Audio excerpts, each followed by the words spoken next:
여러분 혹시 살면서 누군가 원망해 본 경험 있으시죠? 누가 여기서 아멘이라고 엄청 원망하셨던가 봐요. 혹시 그랬다면 그때가 언제였습니까? 내가 언제 원망했었지? 저도 곰곰이 한번 생각을 한번 해봤어요. 여러분, 제가 언제 원망했었을 것 같습니까? 태어났을 때요? 나를 왜 이 땅에 태어나게 해서 말이야 하면서 처음부터 원망을 했을까 생각을 해봤는데, 제가 원하는 대로 되지 않았을 때 그때 원망을 했었던 것 같더라고요. 대부분 그럴 겁니다. 어떤 일이든 내가 하는 일에 대한 결과는 내가 원하는 대로 되었으면 하는 그런 바람이 있잖아요. 그리고 그 일을 시작한 것이 나의 의지이든지 아니면 타인의 의지이든지 등 떠밀려서 하든지 간에 그 일이 내가 하는 일이라면 그 결과는 내가 원하는 대로 나왔으면 하는 그런 바람과 또 그렇게 돼야만 만족을 하는 게 우리의 모습인 것 같습니다. 그런데 그게 내가 내 마음대로 되는 게 아니더라는 거죠. 예를 들어서 부모님이 자녀에게 열심히 공부하면 이제 미래가 딱 보장될 거다라고 말을 했어요. 그런데 시대가 바뀌어서요, 열심히 공부를 했는데도 불구하고 내 삶이 보장될 것 같지 않더라는 거죠. 그런데 다른 곳을 쳐다보니 저 사람은 공부도 안 했는데 다른 무슨 방법을 찾아서 인생이 잘 풀리는 것 같아요. 막 삶의 미래가 막 보장되는 것 같단 말이죠. 그럴 때 어떤 생각이 듭니까? 야, 부모님 시키는 대로 내가 했는데 이게 뭐야? 그때 내 마음대로라도 했으면 더 나은 미래를 보장받거나 적어도 내가 하고 싶은 거는 했으니 후회는 없을 텐데 이런 생각 하지 않겠습니까? 그러면서 부모님을 원망하기도 할 거예요. 다른 일도 마찬가지입니다. 내가 한 일에 대한 결과를 내가 책임져야 하겠지만 그게 어렵습니다. 지금 당장의 현실, 그것을 부정하고 싶은 거죠. 잘 된 거라면 이거는 나의 성과입니다, 나를 칭찬해 주세요라고 말하겠지만 결과가 잘못되었단 말이에요. 그러면 그것을 부정하고 싶은 겁니다. 그러면 다른 사람에게서 이 일이 이렇게 된, 잘못된 것에 대한 원인을 찾겠죠. 그러면서 자연스럽게 그 사람에게 그 결과에 대한 원인을 묻고 그 사람을 원망함으로 자기의 과오, 내가 잘못한 것, 부족한 것, 그런 것을 회피하려고 합니다. 그렇게 한다고 해서 현실이 바뀌는 것도 아니고요, 마음이 편해지는 것도 아닌데, 그런데도 다들 그렇게 하더라는 거예요. 여러분은 어떻습니까? 내 삶이 뭔가 잘못되었다는 생각이 들 때 누군가를 원망하게 됩니까? 어떤 일이 내 마음대로 되지 않았을 때 그 원인을 내가 아니라 남에게서 먼저 찾으려고 하십니까? 세상 사람들은 다 그렇게 합니다. 그렇다고 하나님을 믿는 우리도 그렇게 해야 되느냐? 만일 그렇게 하지 않는다면 우리는 내 삶의 문제 앞에서 어떤 자세를 가지고 살아야 하느냐? 이 질문을 지금 마음에 새기고 오늘 말씀을 통해서 그 답을 한번 찾아가며 은혜를 나누고자 합니다. 오늘 말씀 속에 이스라엘 백성을 한번 보십시오. 좀 많이 익숙한 모습 아닙니까?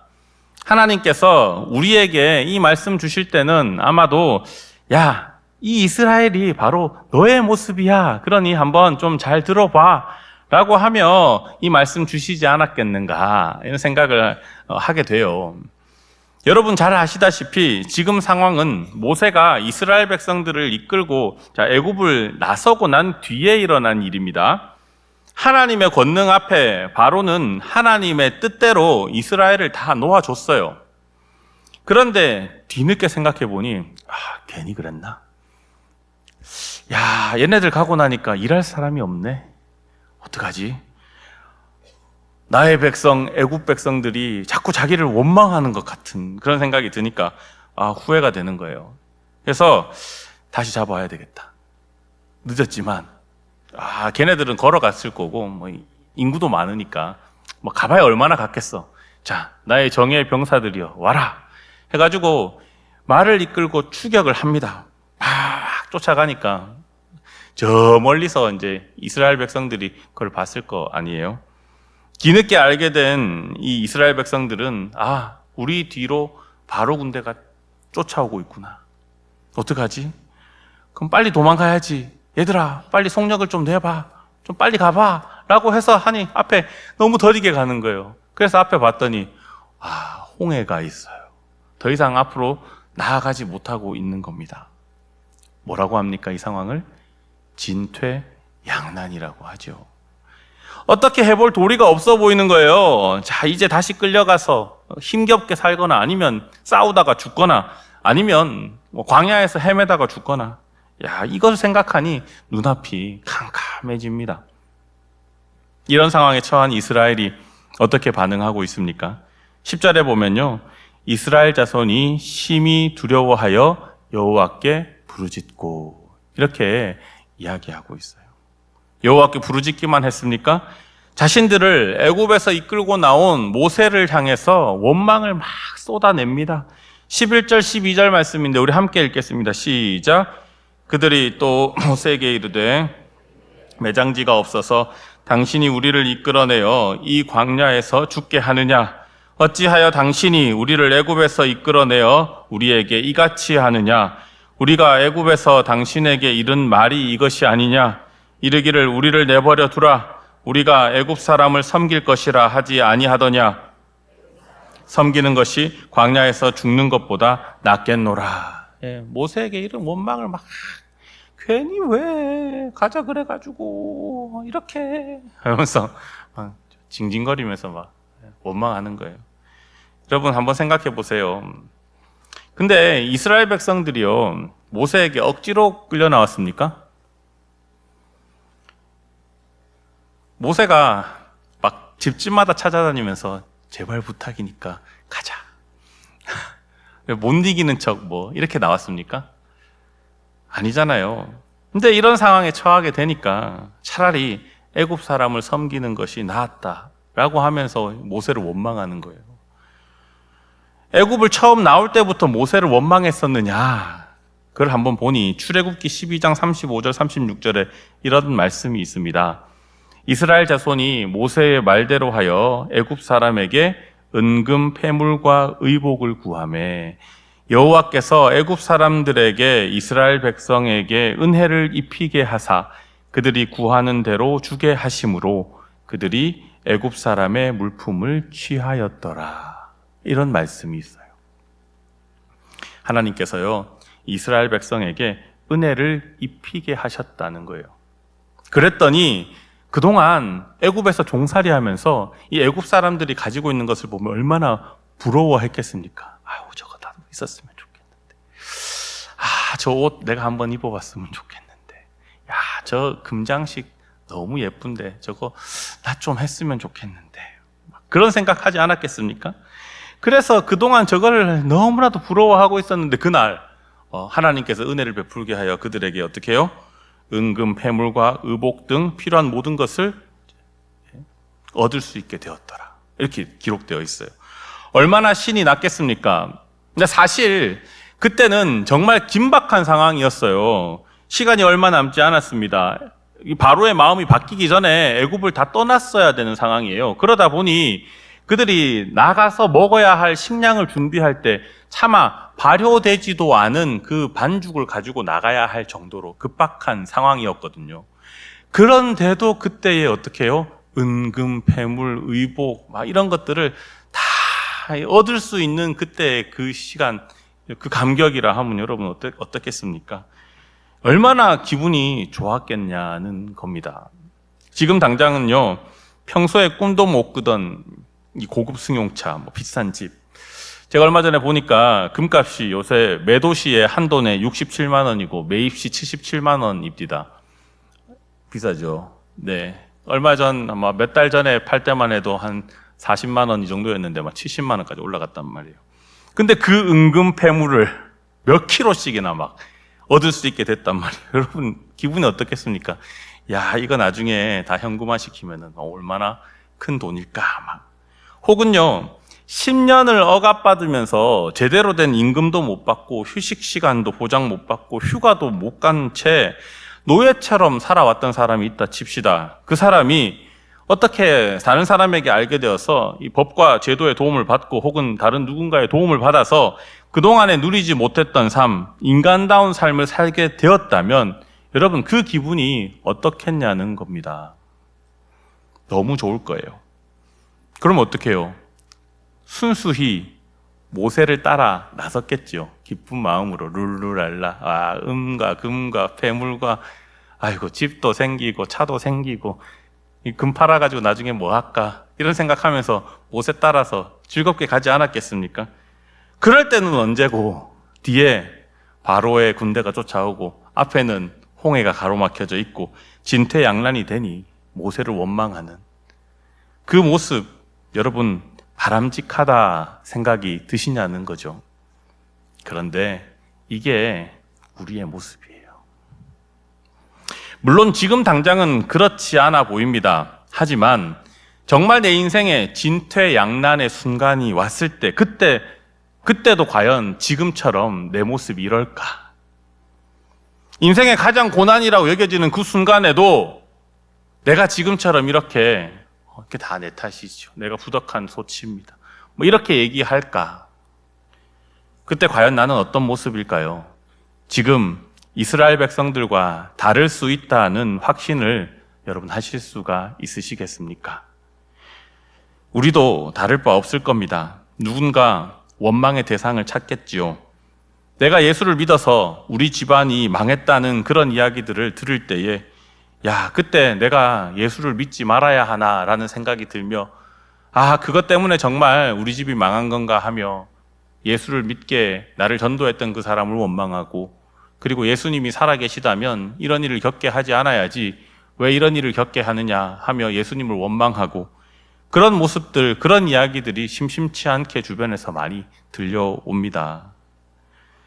자신을 사랑해서 구원의 기쁨을 함께 누리고자 했던 그 사람, 우리를 사랑해서 자기의 생명까지 내어주셨던 그 예수님의 사랑, 그것을 다 저버리고 내 아픔에 내 현실의 문제 속에서 그들을 원망하는 모습, 그런 모습을 보면서 여러분 어떤 생각을 하게 되느냐는 거예요. 저는 그런 생각이 듭니다. 과연 저 사람이 예수를 믿은 걸까? 그냥 친구 따라 강남 간다고 교회 가면 좋으니 한번 가보자 하니 그렇게 따라온 것은 아닐까? 정말 예수님을 만났더라도 저렇게 할까? 그런 생각 말이죠.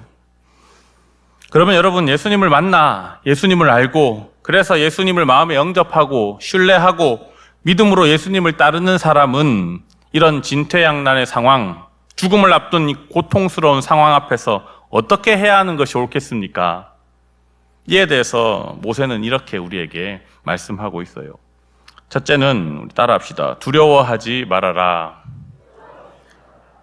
우리 13절 함께 읽겠습니다. 시작. 모세가 백성에게 이르되 너희는 두려워하지 말고 가만히 서서 여호와께서 오늘 너희를 위하여 행하시는 구원을 보라. 너희가 오늘 본 애굽 사람을 영원히 다시 보지 아니하리라. 아멘. 아니 하나님, 죽음의 목전에서 어떻게 두려워하지 않을 수가 있습니까?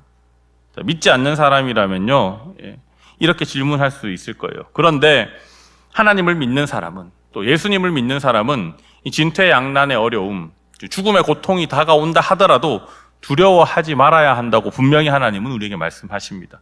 왜요? 그것은 내가 하나님을 믿기 때문입니다. 할렐루야.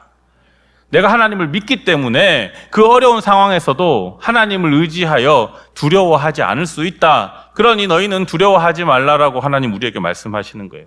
여러분, 이게 무슨 말인가 싶으시죠? 하나님을 믿으니 두려워하지 말라라고 했는데 뭐 이유가 있고 근거가 있어야 될 것 아닙니까?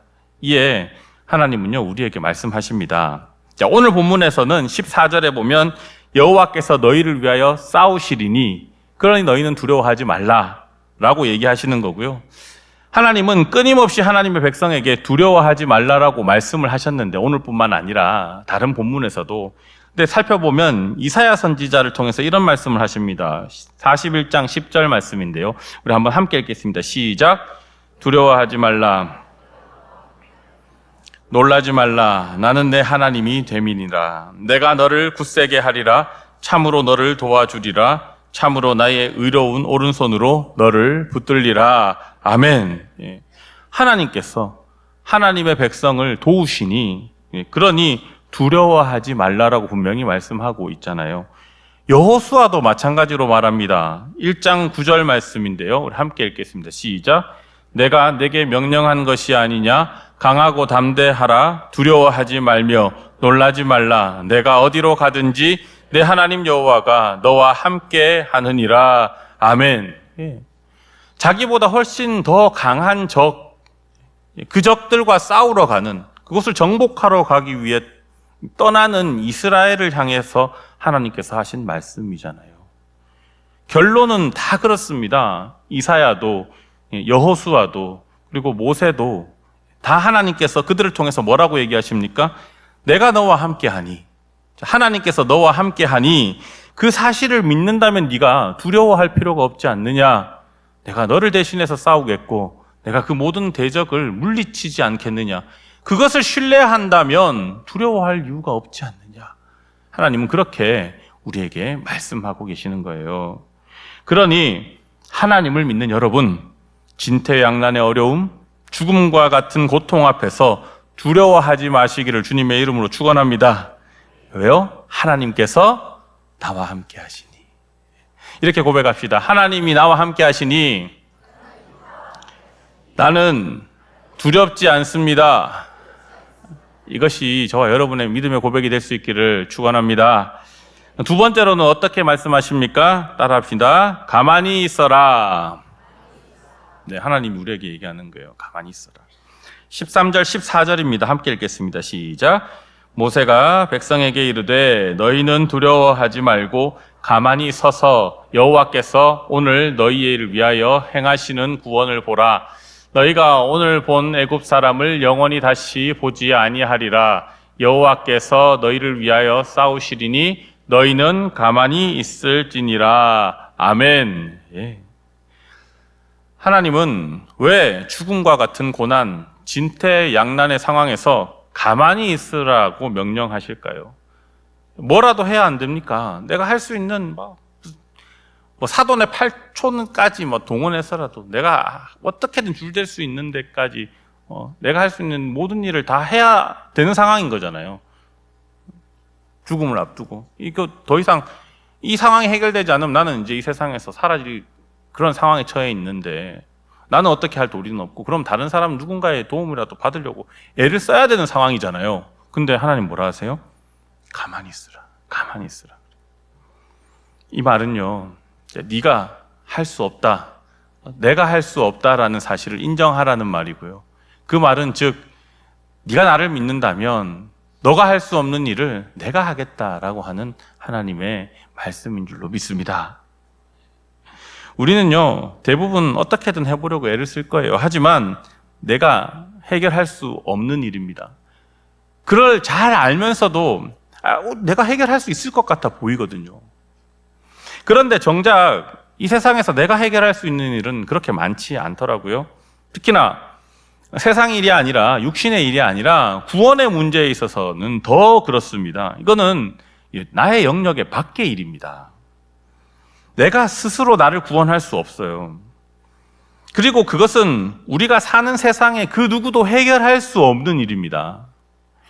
이 땅에 존재하는 모두가 죄인인데 어떻게 이 죄의 문제를 해결하고 구원을 얻을 수 있게 만들어준다는 거예요.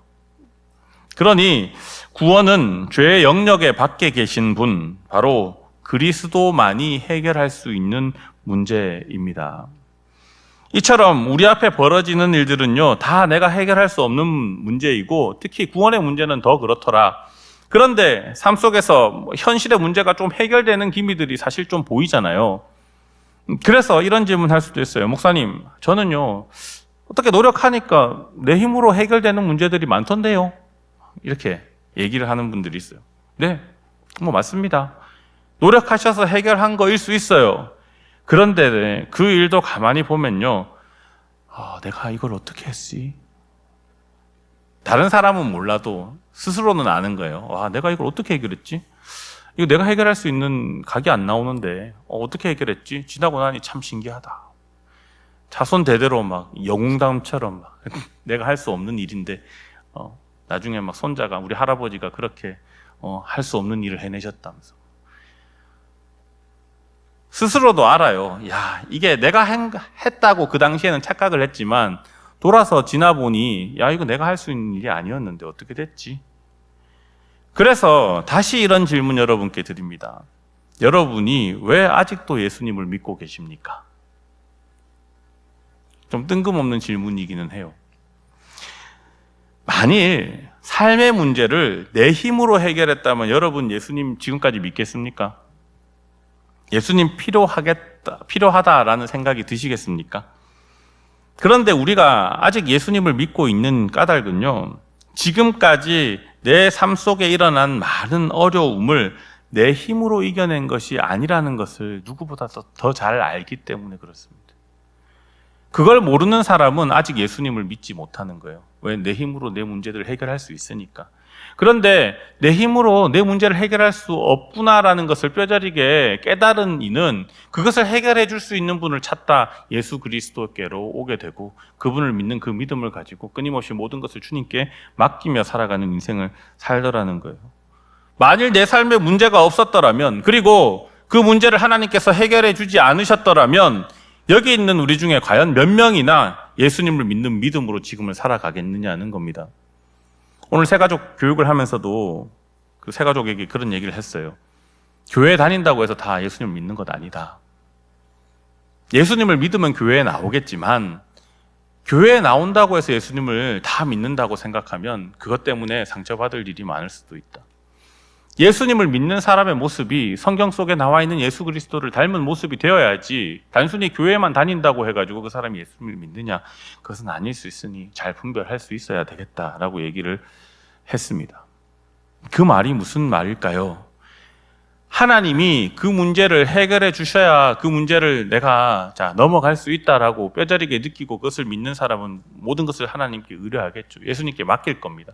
그래서 예수님을 필요하고 예수님을 내가 믿는다라고 고백을 할 거예요. 하지만 그것이 아니라 내 힘으로 무슨 문제가 해결할 수 있다라고 생각되는 사람은 예수님이 굳이 내 삶에 없더라도 괜찮아. 그러면 왜 교회에 오느냐?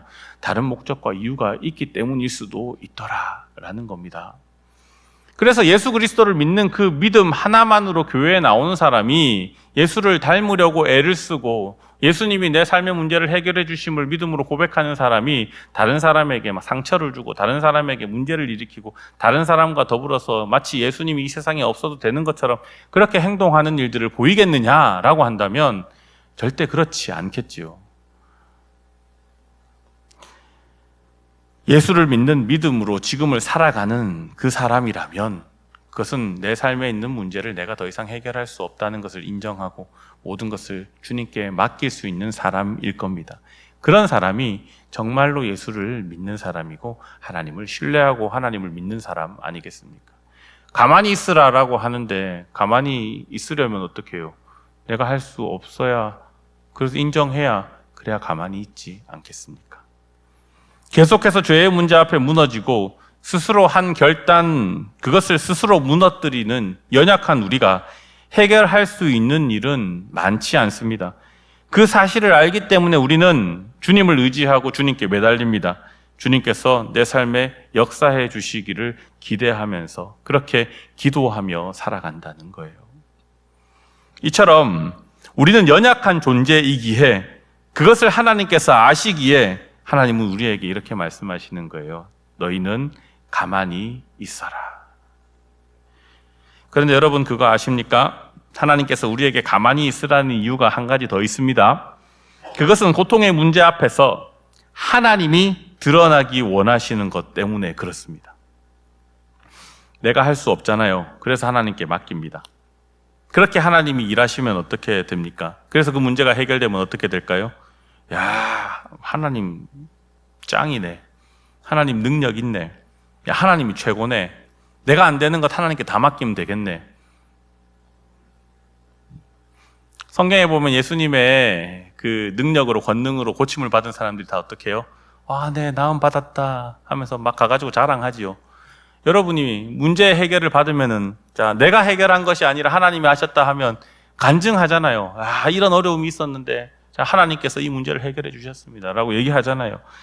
이렇게 자연히 하나님을 높이게 됩니다.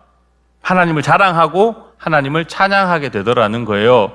여러분, 모태신앙이든 어른이 되어 전도를 통해 예수님을 믿게 되었든 어떤 이유에서든 이렇게 하나님을 자랑하는 어머니, 아버지, 그분들의 이야기를 듣고 내 친구의 이야기, 주변의 지인의 이야기, 거리에서 전도하는 이의 이야기, 그 이야기가 다 뭡니까? 하나님이 역사하시고 하나님이 나를 사랑하시고 하나님 내 문제를 해결하시고 하나님 늘 나와 함께 하시고 하나님께서 역사하시고 우리가 해결하지 못하는 그것들을 다 해결해 주시는 분이시다 라고 하는 믿음의 간증들, 그 이야기들을 들은 것 아닙니까? 그래서 우리가 이 자리에 나와 하나님을 믿고 나도 그런 역사 속에, 그런 하나님의 권능 속에, 그런 하나님의 섭리 안에 나도 있기를 소망하는 그 마음을 가지고 그리고 계속 신앙생활을 해나가는 것 아닙니까?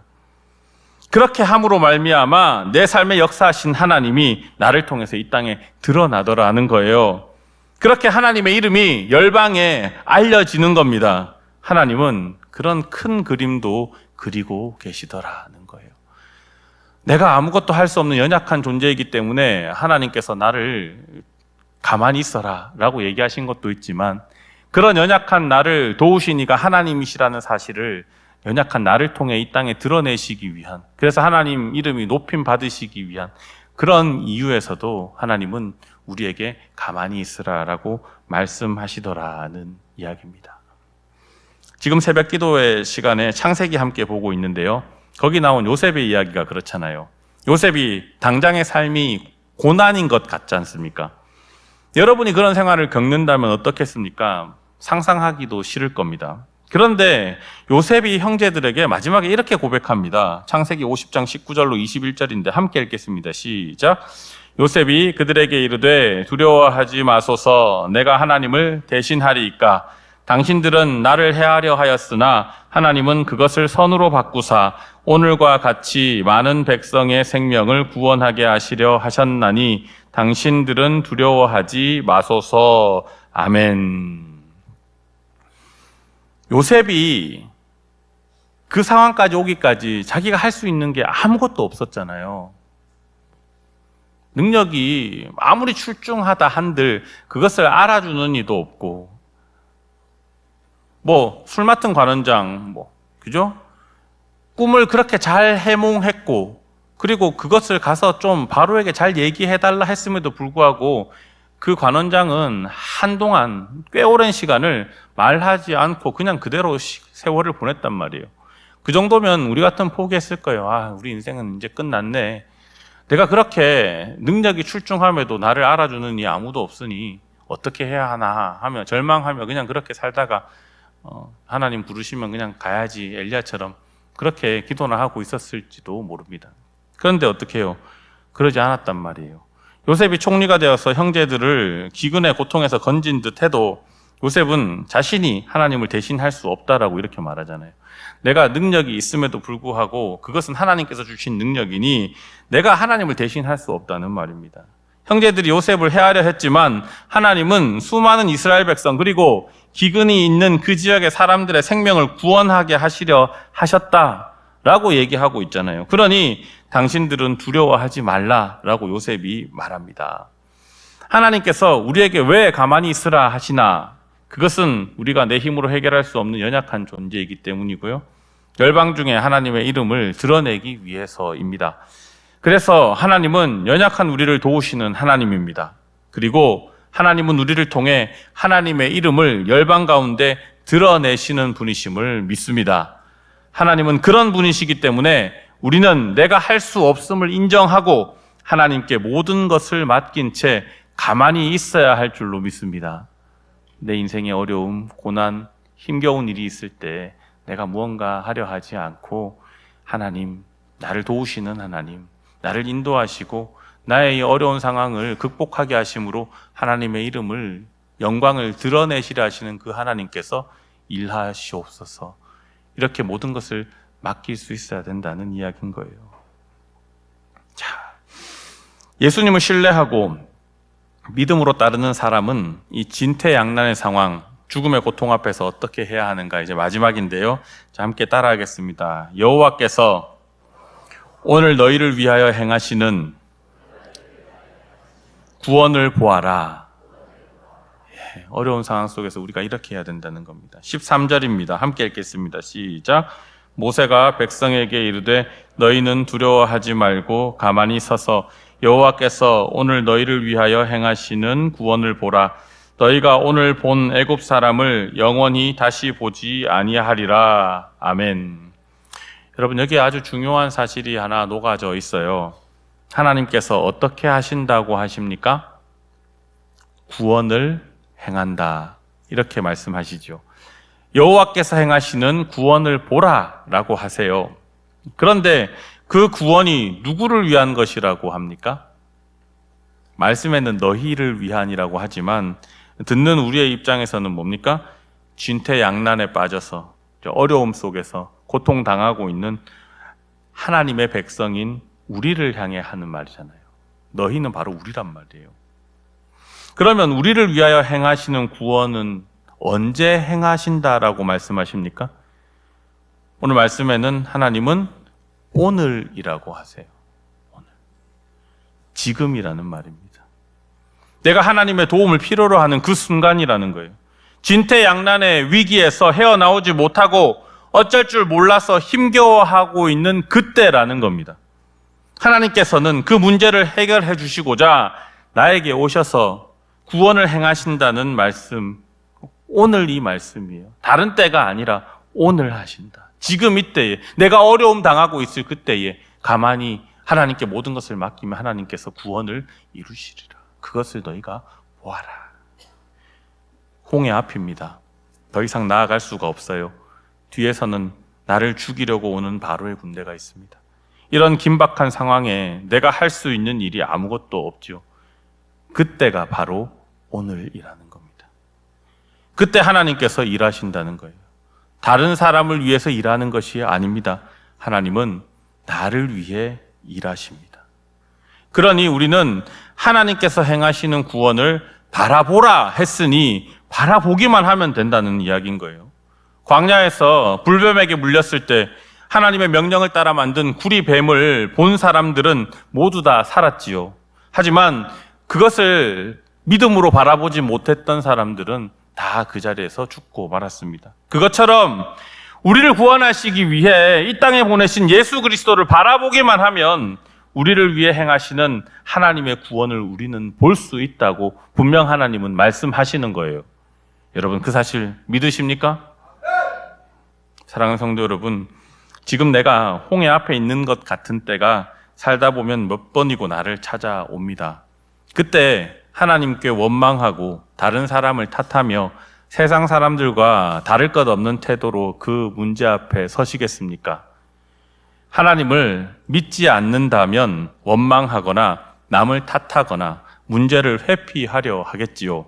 하지만 하나님을 믿는 우리는 다를 수 있다는 걸 세상 가운데 보여줘야 하지 않겠습니까? 하나님을 믿기 때문에 우리는 하나님의 도움을 기대할 수가 있어요. 내 힘으로 할 수는 없지만 하나님께서 나를 대신해서 그 일을 행하신다고 믿기 때문에 세상에 믿음이 없는 사람들과는 그 상황에서 다르게 행동할 수 있더라. 홍해 앞에 있다고 여겨지십니까? 그러면 하나님께서 우리에게 말씀하신 대로 두려워하지 마십시오. 하나님께서 함께 하시며 우리를 대신해 싸워주실 줄로 믿습니다. 그리고 가만히 있으십시오. 내가 할 수 없는 일을 하나님께서 대신 하심으로 하나님 이름을 우리를 통해 열방 가운데 드러내실 것입니다. 그리고 하나님께서 오늘 너희를 위하여 행하시는 구원을 꼭 바라보시기를 바랍니다. 다른 사람을 위해서가 아니라 바로 나를 위해 하나님께서 지금 내 앞에 고난을 이기도록 도우실 겁니다. 다른 사람이 아니라 나를 위해 예수 그리스도를 이 땅에 보내시어 그를 바라보는 이에게 구원의 감격과 기쁨을 누리게 하신 그 하나님이 오늘도 내 삶에 역사하시는 줄 믿으시기 바랍니다. 다른 때가 아니라 바로 내가 위기에 처해 어쩔 줄 몰라 하던 그때 바로 오늘 바로 하나님께서 일하실 겁니다. 여러분, 하나님은 내일이나 모레가 아니라 오늘 나를 구원하시는 분이십니다. 바로 지금 내 앞에 홍해와 바로의 군대를 마주한 오늘 하나님께서 나를 대신해 싸우시고 또한 구원하십니다. 그런 여러분도 내일이나 모레가 아니라 오늘 바로 이때 하나님을 신뢰하십시오. 내가 문제의 순간에 있을 그때 하나님을 신뢰하시라는 거예요. 오늘 홍해 앞에 있을 때 모든 것을 하나님께 맡기십시오. 그러면 하나님께서 하나님을 신뢰하는 우리를 통해 하나님의 뜻을 이 땅에 반드시 이루어 가실 겁니다. 그것을 믿는 믿음으로 끝까지 신앙생활 해나가는 저와 여러분이 되기를 주님의 이름으로 축원합니다.